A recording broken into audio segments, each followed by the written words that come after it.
لا فرحة تضاهي فرحة نهاية سعيدة لانتظار دام سنوات طويلة بكل ما فيها من معاناة ومشقة وصبر ودعاء.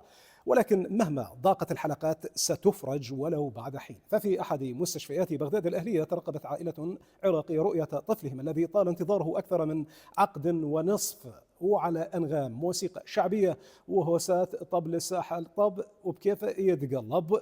تلك العائلة استقبلت مولودها وتسلمته مباشرة بالأحضان بعد ولادته في غرفة العمليات بعد 16 سنة مرت بكل تفاصيلها.